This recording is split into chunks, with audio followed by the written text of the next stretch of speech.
This is the evening news for Monday, July 28, 2014. I am Ruben Stobie. Thanks for joining us. Making the headlines tonight, fishermen decomposed bodies found at quarantine villages. PNCR officials threaten to quit party. David Granger accuses PPP of sabotaging his party's Congress.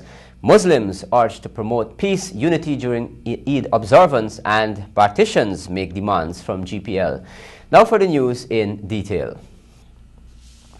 We begin tonight's news by telling you that the bodies of 2 of the 5 missing fishermen who went missing about 3 weeks ago were discovered along the quarantine foreshore.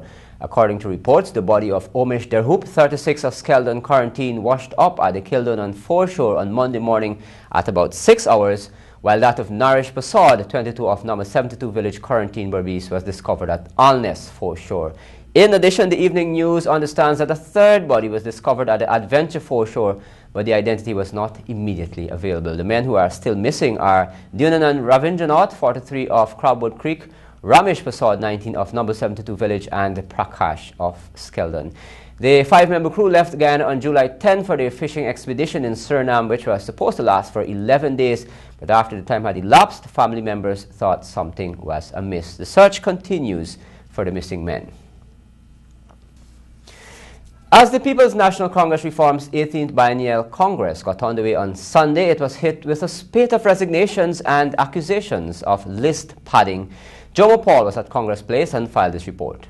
Former Deputy Speaker of National Assembly, Chris Cyril, has signaled her intention to resign from the PNCR. She claimed that the party's leader, David Granger, was aloof and does not have what it takes to lead the PNCR to victory. Why I haven't set foot in Congress Place?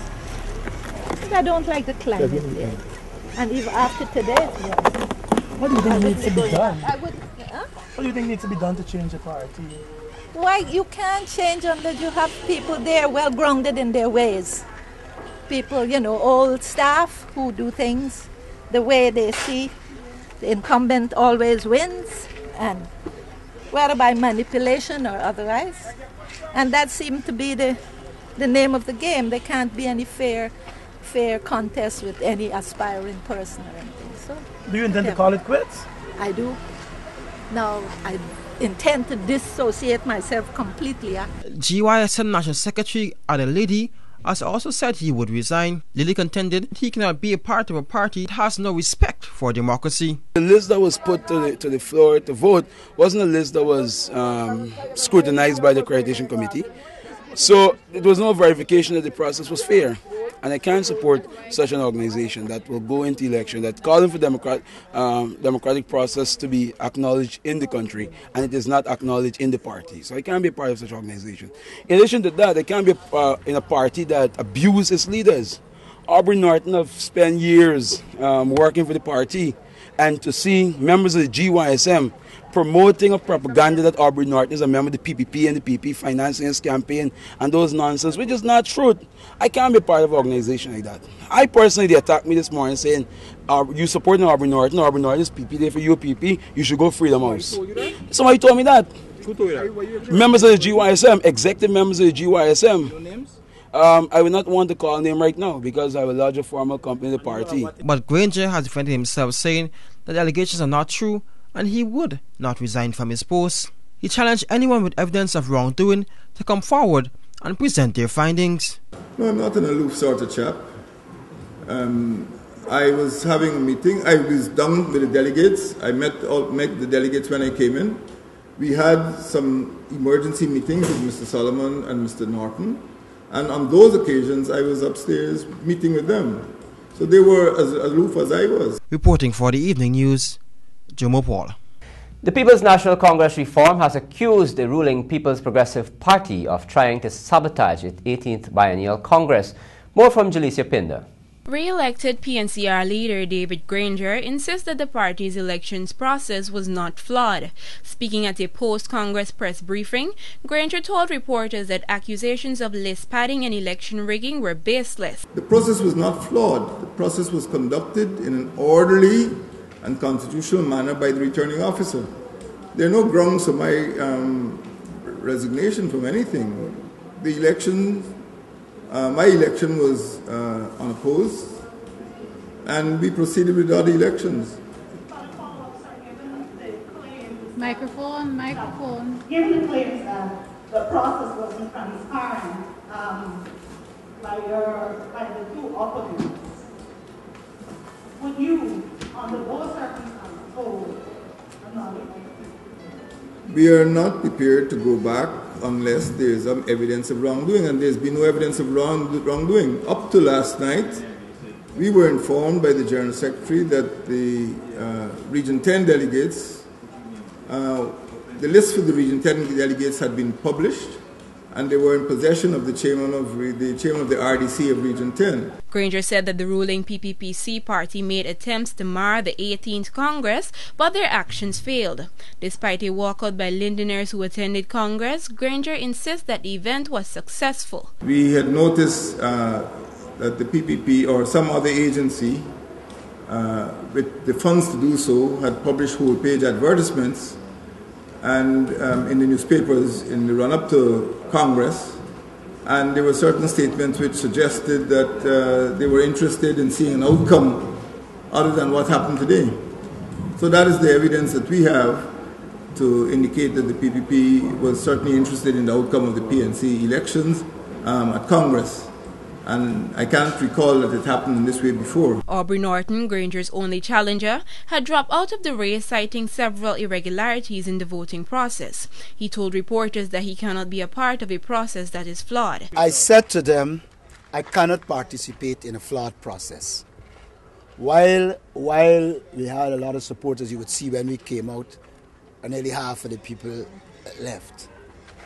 I believe that we need a process with integrity, and at the end of it, you must feel strong and feel good that you participate in a proper process. The process was not proper. We spent the entire week trying to get a proper list sorted out and the issues dealt with, and we just couldn't. So how many persons were delegated from Linden to vote? 100 and something. How many had actual cards according to the day? There were problems you could do. All the time there were problems.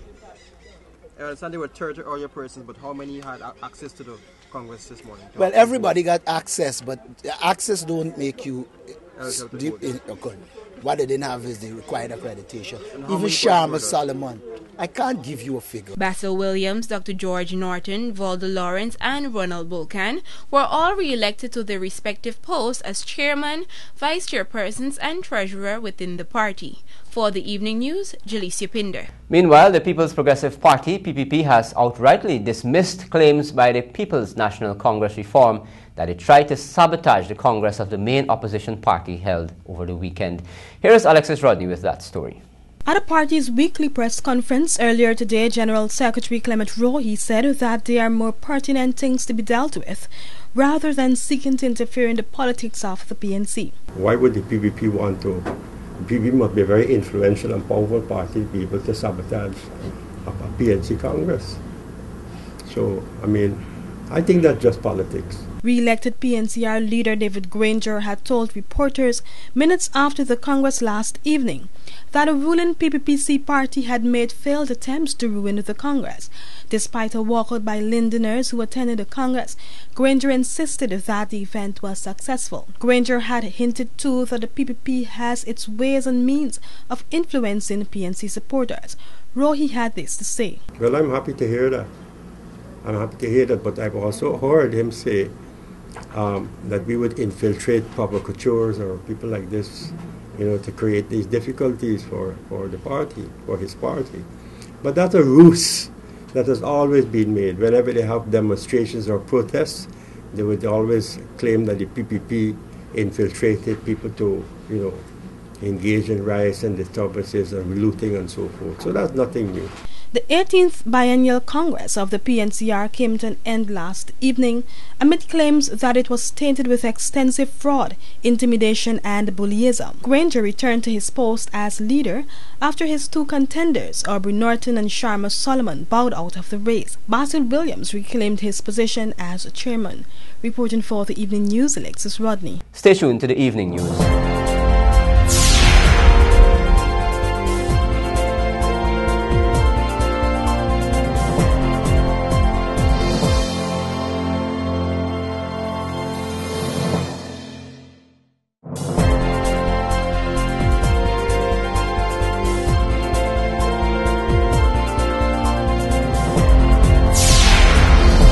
Welcome back. 67-year-old Cecil Anderson, a security guard of Lot 56 West La Penitence, today appeared before Chief Magistrate Priya Sinarayan Bihari, charged with unlawful and malicious wounding. It is alleged that on July 21 at Crowell Street, Anderson unlawfully and maliciously wounded Chandas Sukram. He was unrepresented and pleaded not guilty to the charge. Anderson, who had no previous brushes with the law, was granted self-bail and was asked to keep the peace. He is expected to return to court on September 22. People's Progressive Party General Secretary Clement Rohi says government is still awaiting a response from Speaker of the National Assembly Raphael Trotman with regards to the conflict of interest involving AFC leader Kemraj Ramjatan and member Cathy Hughes. The People's Progressive Party, through its chief whip Gil Teixeira, had written to Speaker Raphael Trotman, calling on him to refer both Hughes and Ramjatan to the Committee of Privileges over two matters of conflict of interest. According to Rohi, Hughes' company was hired to handle the public relations of South Global, a company working with the government on the Hamila Falls hydropower project, while her husband Nigel Hughes was employed as the company's secretary on the same project. However, neither of these financial interests was voluntarily made public. Neither of these pecuniary interests was voluntarily made public at the time of the debates on the first hydroelectric bill and the debt ceiling motion, which were defeated, nor on the second hydroelectric bill, which was passed, and the debt ceiling motions, which were amended by the AFC. Rohi said that the House and the public have every right to be made aware of the pecuniary interest by Hughes, as she had benefited financially from such an engagement. More than that, he noted that the party takes note of such transgression by members of Parliament of the Erskine May parliamentary practice, which states that the offer of money by any member of Parliament for the promotion of any matter whatsoever to be transacted in Parliament is considered a crime. In the absence of this public disclosure, she should have rescued herself or recused herself, from participation in the vote on both sides. Meanwhile, in matters relating to AFC's leader Kemraj Ramjatan, his conflict of interest is weighed on the level of support given to the specialty hospital. Rohi noted that Ramjatan's client Feroz Lloyd had placed a bid for the tender of the specialty hospital in 2012. During that time, Ramjatan had supported the budgetary allocation for the hospital. However, in 2013, when his client lost the bid, he voted against the allocation for the hospital. The General Secretary's claim is that Ramjatan did not declare his financial interest in the project and is therefore in violation of Standard 107. Ramjatan, he claims, did not recluse himself from voting on the budgetary allocation on the specialty hospital. According to him, the party has indicated that it will move the motion for the members of Parliament in accordance with Standard Order 32.2 and looks forward for the Speaker's support in sending the matter to the Committee of Privileges. Reporting for the Evening News, I'm Alexis Rodney. People's National Congress Reform leader David Granger has promised that an investigation will be launched into the shooting at the party's 18th Biennial Congress on Sunday. Granger said the shot was fired after a stampede at the polling stations and the persons were in imminent danger of being trampled.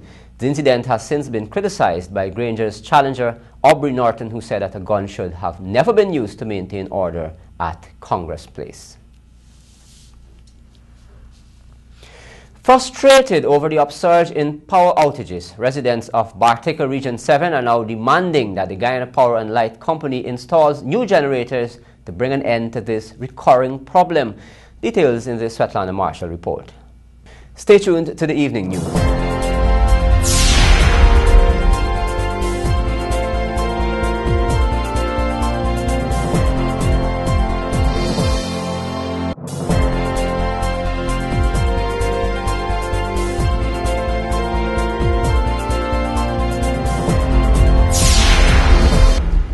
Thanks for staying tuned.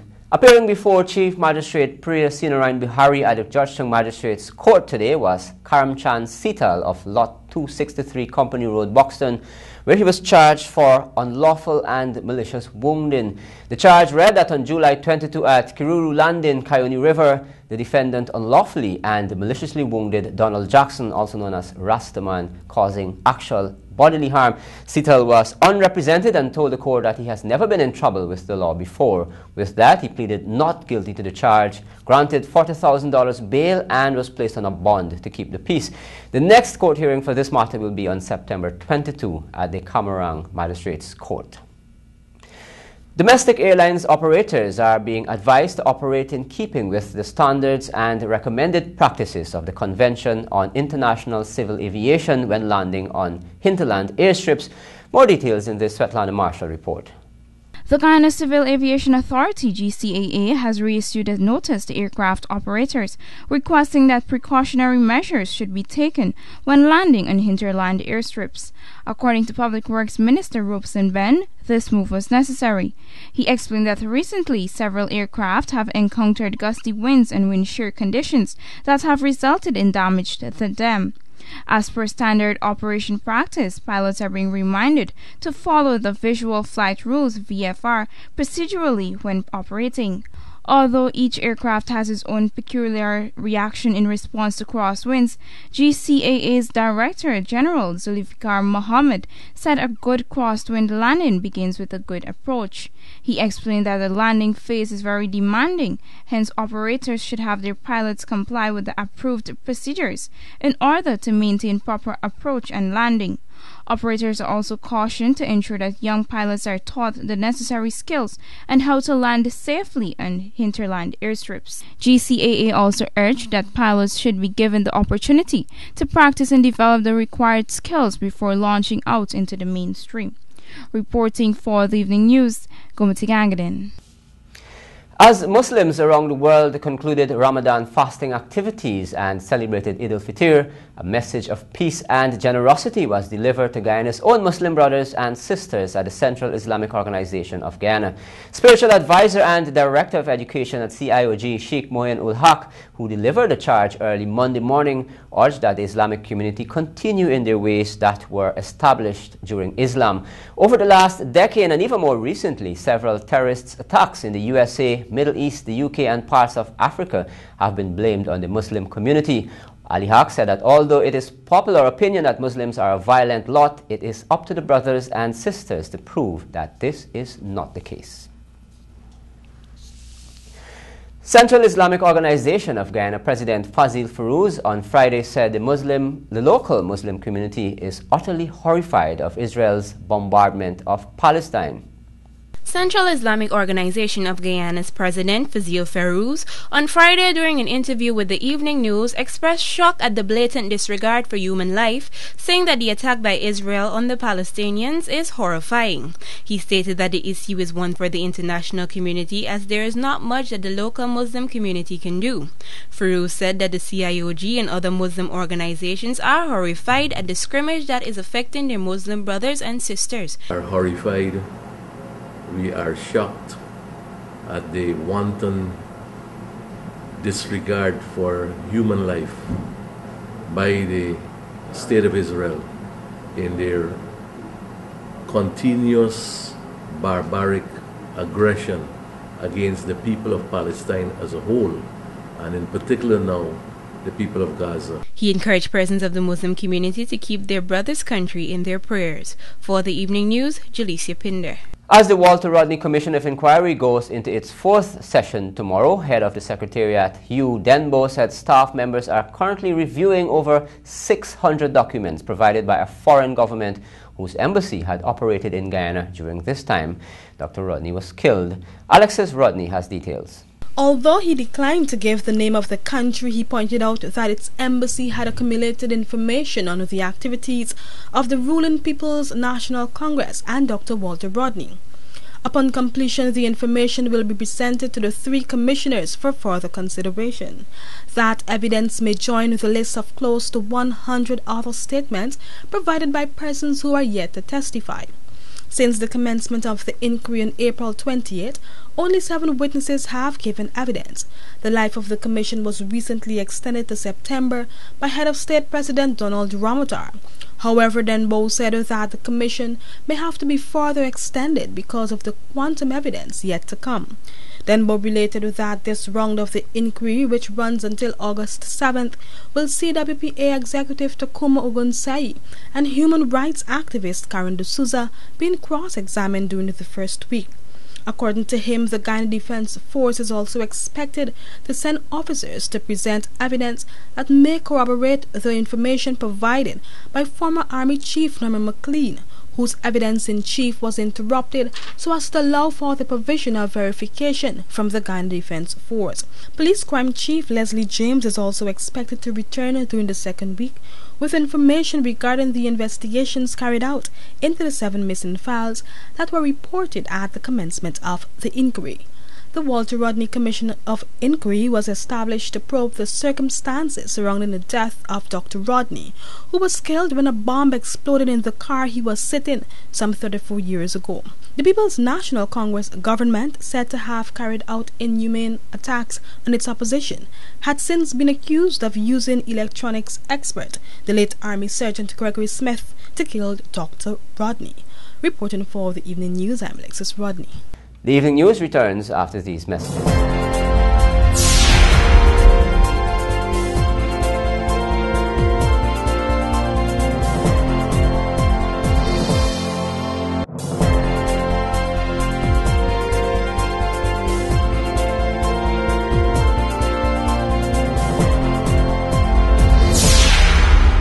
We return with news from the region. A grave containing at least 400 people has been unearthed in the Bolivian city of Potosi, with the remains thought to be those of colonial-era miners.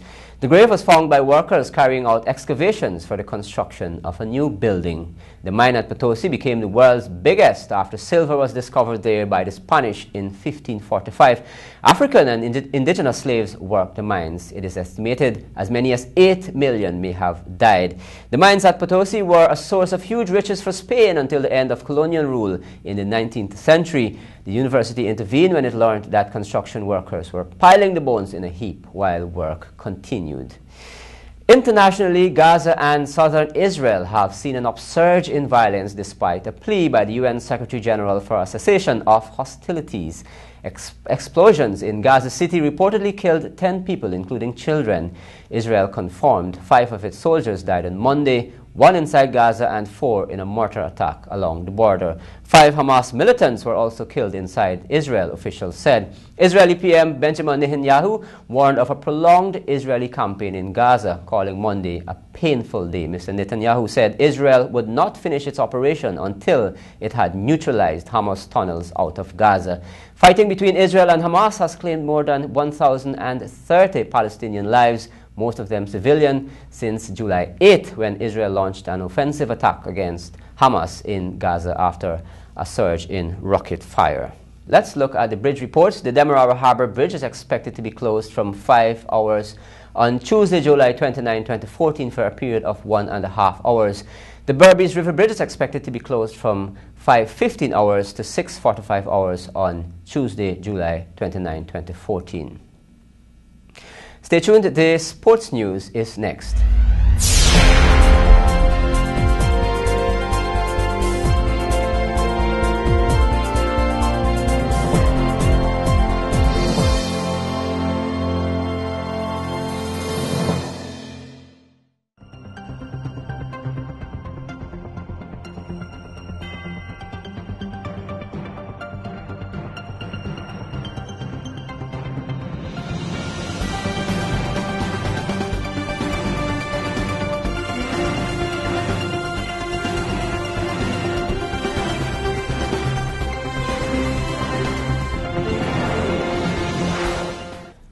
It's time for the sports news. At the headlines, BBCI supports Canard pre-emancipation horse race meet. Trinidad and Tobago Red Steel romped a 9-wicket win over St. Lucia Zouks, and CWSS and Warramadong to contest final of Digicel Schools football. The sports news is brought to you with the kind compliments of Macorp.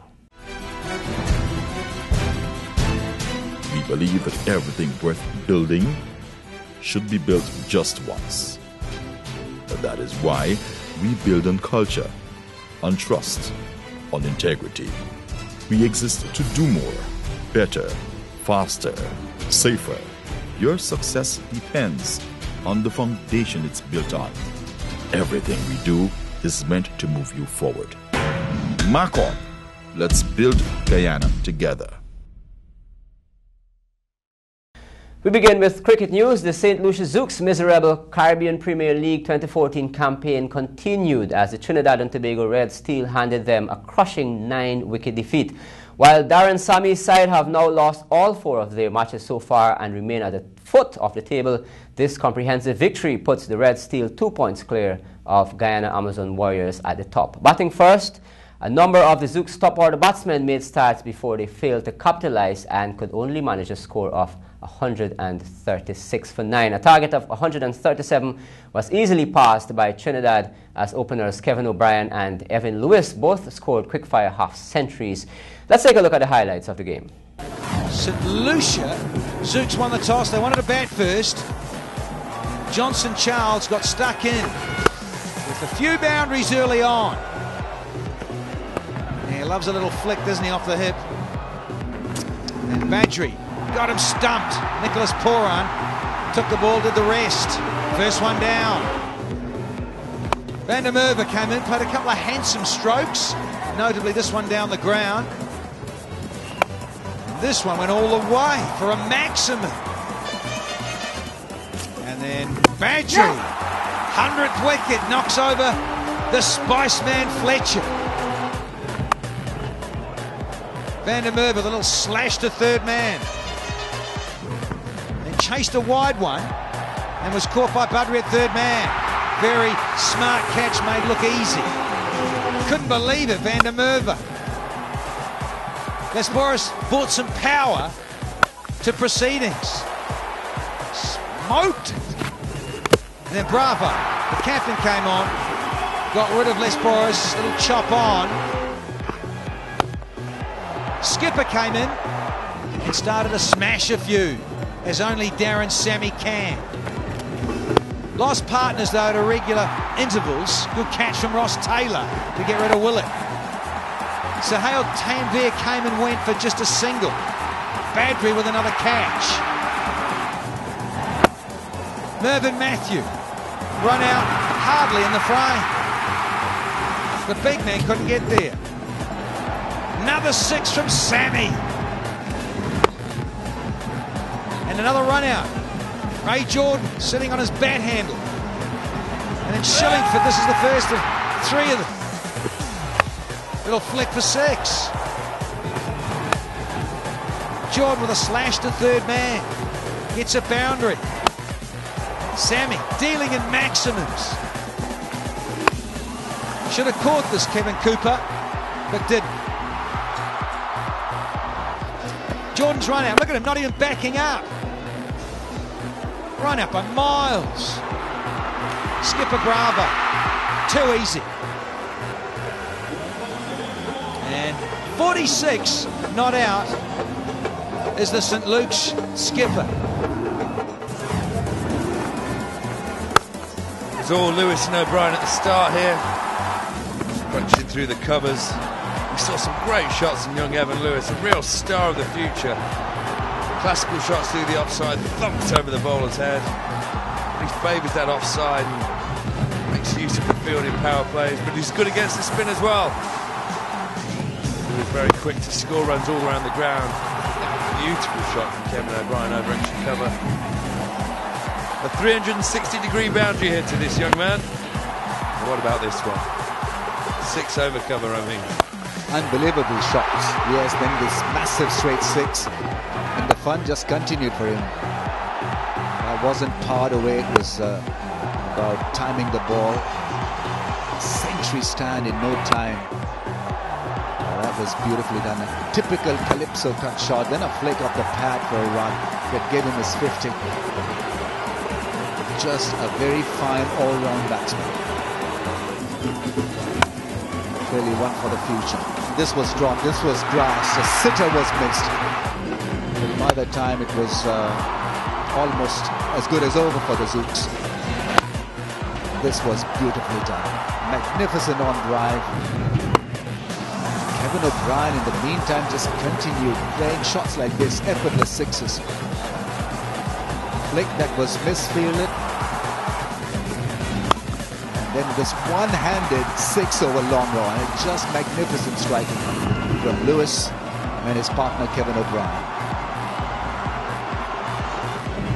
So entertaining to watch, and in the end I think a little bit of fatigue got the better of him.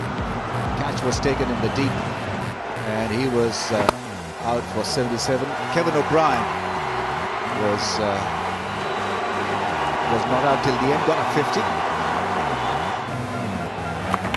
And well, a few narrow misses, but in the end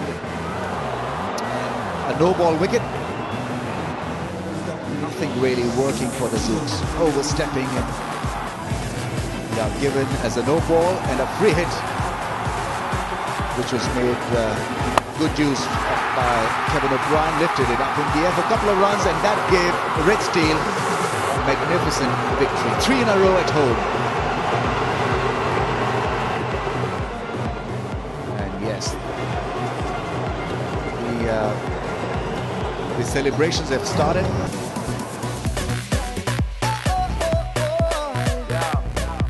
It's how we play.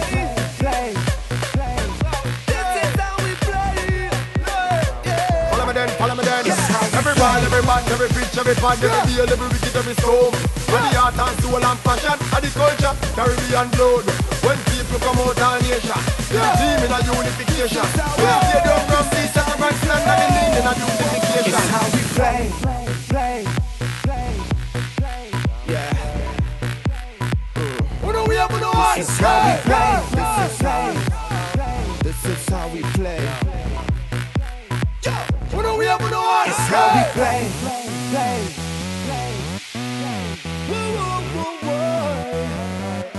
This is how we play. This is how we play. This is how we play. How we play. How you play.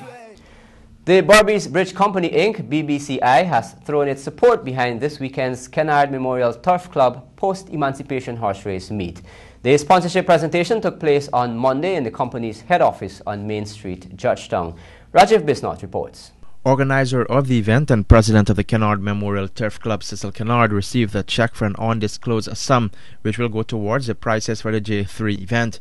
The sponsorship was well received by Kennard, who stated that the race meet will feature some of Guyana's best race horses.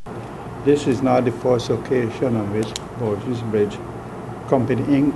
has been on board.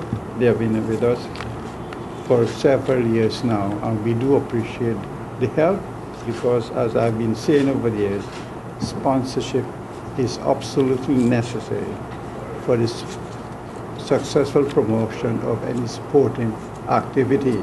Chief Executive Officer of the Berbice River Bridge Company Inc., Umadat Samaru, said the company is pleased to once again support the Kennard Memorial Turf Club. It should be noted that this is not the first instance that the bridge has come on board to sponsor horse race events of the Kennard Memorial Turf Club, and surely it will not be the last. We sponsor the Heldover race from December in January, and then you had the Pagua meet, and now the emancipation. We also sponsor events in 2013, 2012, 2011, and then maybe back up to 2010. The feature attraction will be the A and lower, to be contested over a distance of 1 mile. The winner will cart off $1 million. Several other events are slated for the day, with the D3 non-winner in 2014 and E and lower open, the J1 and lower, J3 and lower, G3 and lower, I and lower, and there's also a race for K-class animals. Registration closes on Wednesday. For the third straight year, the final of the Digicel Schools Football Championship will be contested between Christianburg Wisma Secondary School CWSS of Region 10 and Waramadong Secondary of Region 7. Both schools overcame their opponents on penalty kicks in their semi-final games on Friday. Last year's finalists Warramadong Secondary were taken to the wire by Bedford Acting Secondary but survived the scare after winning the penalty kicks that ensued after a 2-2 scoreline in regulation time in their semi-final at the Bedford Acting Community Centre on Friday. The visitors emerged 4-3 winners in the shootout, with much credit going to their captain and goalkeeper Gerald Isaacs, who stepped up first to score and then would later make a save. A large crowd, mostly of BV supporters, had witnessed Bedford Acting come from 2-0 down to level the match. Warramadong dominated the game in the first half with a goal in hand after Dion Rodriguez found the back of the net in the 19th minute. In the second half, however, BV looked very threatening as they, spurred on by their home crowd, made some encouraging runs to the Warramadong goal but failed to get the most important shot off. Warramadong, on the other hand, looked for the counter and found it in the 72nd minute after a cross in the left flank found the head of Uriel King. BV looked down and out, but fortune suddenly smiled on them after Isaacs conceded an indirect free kick after handling the ball when he had already thrown it on the ground for a kick. The ball was passed to Paul Ringston, who fired it from close range as the Warramadong defenders momentarily lapsed. The goal injected renewed strength and hope in the BV players, and they were suddenly putting the pressure on Warramadong. And then it came in the 83rd minute. Okuru Hoppy blasted the ball in from the top of the 18-yard box and found Isaacs off his line, the goal sending the home supporters in a frenzy. Once the field was clear of the ecstatic fans, the game continued, and although both teams pressed for an equaliser, none found it. Isaacs would make up for his blunders by taking the first penalty kick and scoring, and then making a save before their cause was further helped when one of the BV players found the woodwork. Warramadong Secondary will meet Christianberg Wisma Secondary School CWSS in the final bill for August 3 at the National Stadium. CWSS got past Bushlot Secondary on penalties at Burnham Park Berbice on Friday. And that has brought us to the end of the evening news for today, July 28, 2014. Please remember to get a copy of tomorrow's edition of the Guyana Times for details on these stories and other news. I'm Ruben Stobie. Thanks for joining us.